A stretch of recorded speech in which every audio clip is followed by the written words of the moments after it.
From the day we are born, we perceive information. Most of this information will be lost, but when there's an emotional charge to a particular perception, more will occur.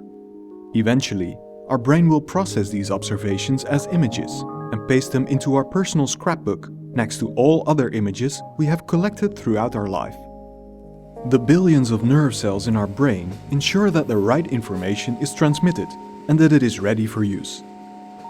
This all happens through electrical impulses between nerve cells. The stored information is then combined and puts us into action. Throughout our whole life, we are building a network of information and experiences. In this way, we form a wealth of knowledge, skills, and memories. This process determines to a large extent who we are and how we experience life. But what happens when you get Alzheimer's disease? Patients with Alzheimer's disease develop lumps of an abnormal type of protein disposition. This is developed in the hippocampus, which is the home of the short-term memory. These lumps are called plaques and tangles.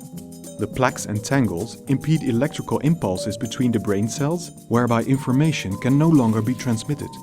The cells lose their function and die. The hippocampus cannot do its work anymore.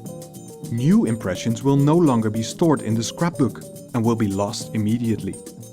Nearly all the images in reverse chronological order from present to past will gradually be lost. Existing knowledge and our orientation in time and space will no longer be ready for use. The Alzheimer's patient will increasingly forget where he is, what he did that morning, or even what he intends to do. Life is becoming very chaotic. Unfortunately, this is only the beginning. The plaques and tangles start spreading from the hippocampus to the temporal lobes. This is the region of the brain where language is processed. When this happens, it becomes increasingly difficult to find the right words or even understand the other.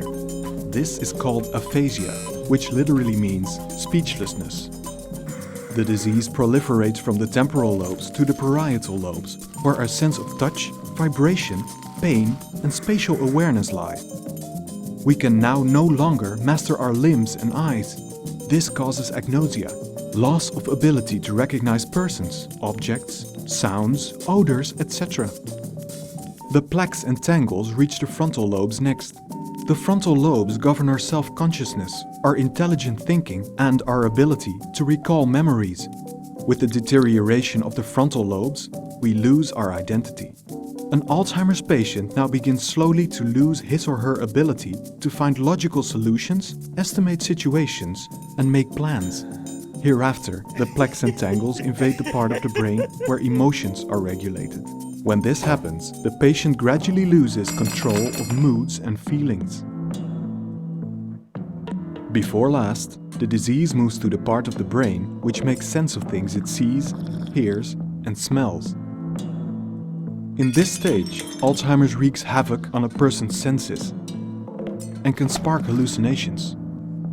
Finally, the plaques and tangles erase a person's oldest and most precious memories, which are stored in the back of the brain.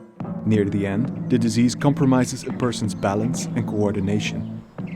And at the very last stage, it dysregulates breathing and the heart.